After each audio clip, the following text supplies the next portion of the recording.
I know I made a video when this first dropped in depth on GameStop's $1.3 billion convertible senior note offering. This is the first take of the video. It might be long because I'm trying to wrap my head around this just as you are about to, but I'll try and keep it as simple as possible for you to understand. This was actually genius. I don't know how they figured this out. Ryan Cohen, them, this is genius. Now, I will put short, sweet, simple, to the point that this was a trap to force short sellers out of GameStop. Now, pay attention. So I'm not going to go in depth of the whole thing. We know that this was a $1.3 billion convertible note offering with no interest, which was initially odd, right? So here's what I find out.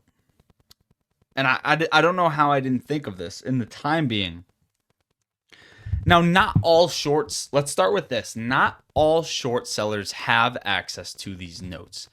GameStop, once it's trading above $38.81 for 20 to 30 consecutive trading days, these note holders can exit their short positions via shares.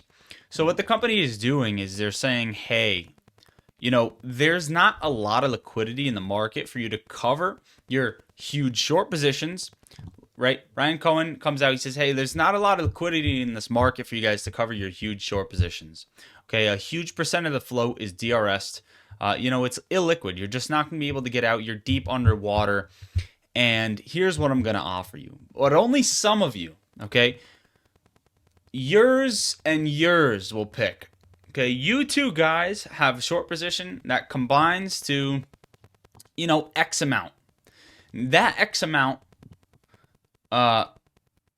instead of having you stuck, okay, I will sell you shares. I will sell you shares. Now, this is going to be interesting. I'll sell you shares so that you can exit. I will sell you $1.3 billion worth of shares that you can exit. You pay me, you two guys with those huge short positions, you pay me $1.3 billion. I'm not going to give you any interest. Now, here's what's so interesting.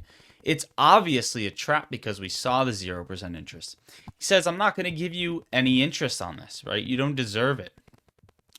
What I'm doing for you is I'm allowing you an exit. But this exit is going to come at a cost. It's not going to be at an exit of $27, what we're trading at. We're going to push it up to $38.81. Now, you can't just push the price up there so that you can exit your shorts with a snap of a finger. They say you can push the price up there and get the price up there. Then, right? Then after 20 to 30 days, you can redeem for shares and you can get out for good. I promise you. That's basically what they're saying.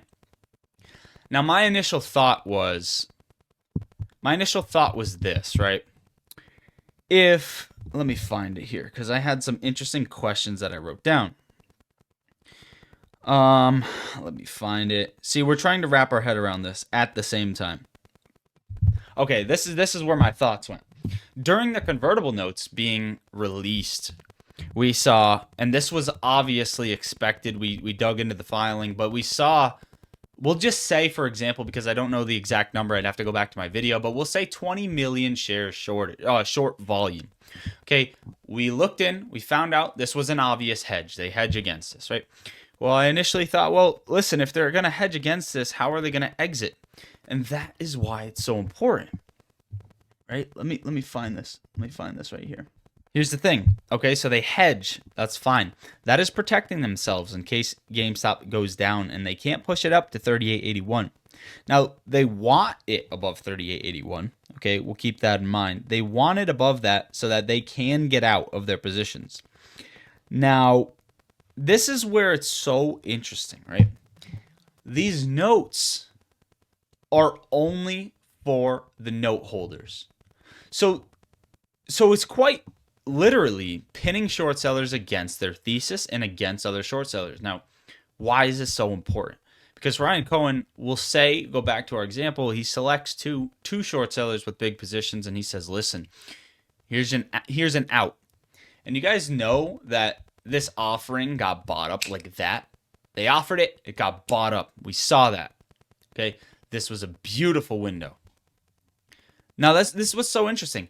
Only these two short sellers have the incentive to push the price here and can utilize an exit window. Okay, this is just an example.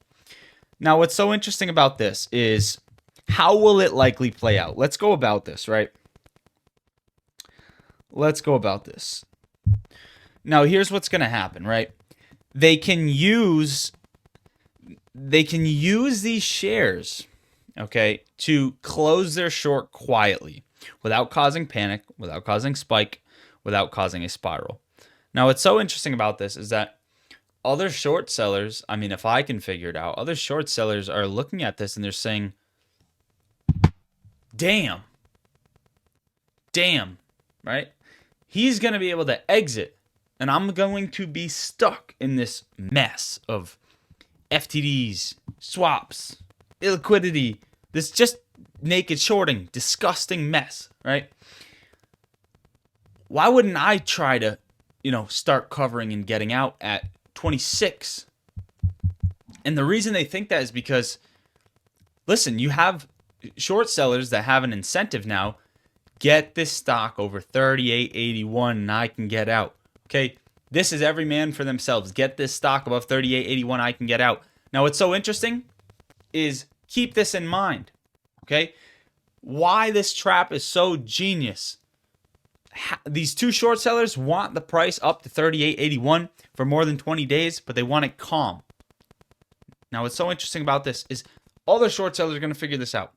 They're going to try and get out, and even if they don't try and get out, these shorts will just say party A wants the price to go up even though it goes against the grain because they can convert and get out. Party B does not want that to happen, but they don't have a choice because party A is going to bid that up.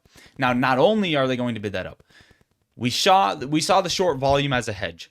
When this nears the threshold, let's say it nears 37.50, what they're going to do is they are going to start unwinding the shorts that they hedged with. They're going to unwind the shorts they hedged with. What does that mean? They're going to buy the shares in the lit market to keep the price above 38.81.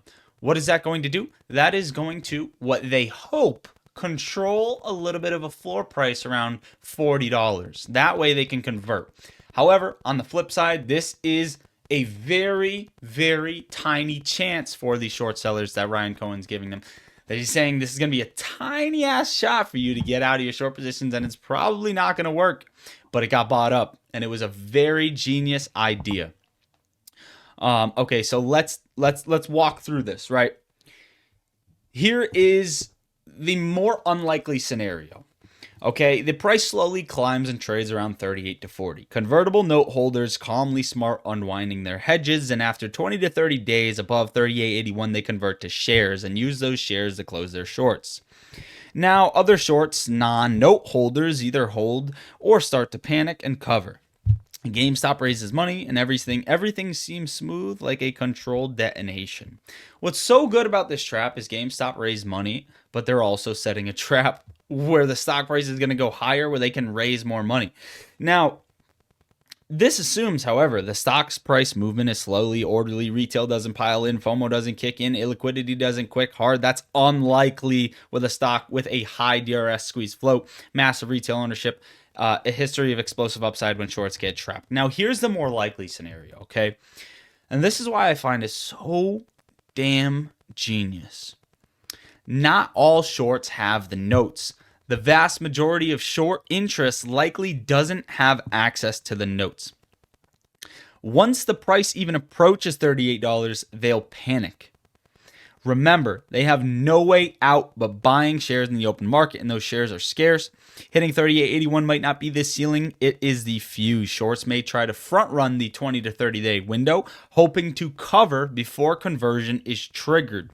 Retail may buy aggressively, seeing the threshold as the start of a squeeze. Liquidity dries up, volatility spikes. Convertible note holders see the writing on the wall. Better to dump the hedge and ride this wave, or I won't get the 20-day average.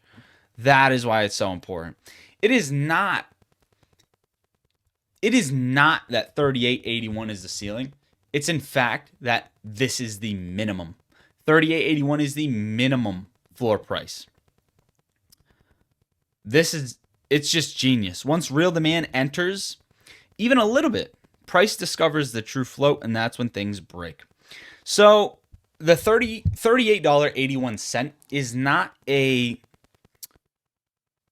destination. It's a psychological level, but not for retail investors. It's psychological warfare for big institutions. Now, 38.81 is the race to cover. 38.81 is when it starts to begin. Price stability will become likely impossible. Note holders will not wait the full 20 to 30 days. If they see a squeeze forming, they will drop their hedges, let the price run, and convert at higher prices if necessary. This is why it's so important. Or just sell long shares into the melt up.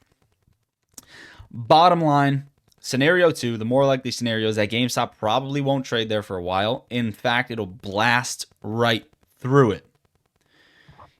Ryan Cohen just put an exit out of reach. He triggers what's called a scramble. He's triggering chaos. He's triggering a scramble to cover and get out of his play. This is just insane, right? Shorts without notes. As GameStop starts approaching that level, there's a new risk that kicks in where, hey, right, if I wait too long, the note holders are going to unwind first, right? There's going to be covering. That's what's happening. They're going to be covering. So, I mean, as any other person, they're going to say, well, if I cover at 30, I take a controlled 20 to 30% loss. If I wait for 38, I might be stuck in a melt up with no exit. What if the note holders convert and go long? Then I'm really screwed. And what if I'm the only one thinking this? And that's exactly what happened to Melvin Capital. That's exactly what happened to several institutions, several other players, and the feedback loop begins. This is a prisoner's dilemma, and you are not the prisoner. This is insanely dangerous for short sellers. Let me just say one last thing.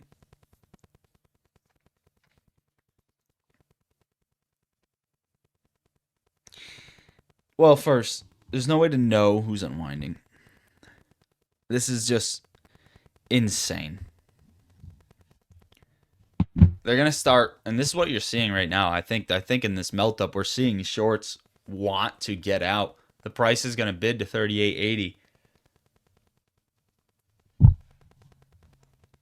No one wants to be last. I'll leave it with that. That is what I got for you guys for today's video. Like, subscribe, turn post notifications on, join my Discord, check all the links. I love you all. God bless. Lottery Stocks out.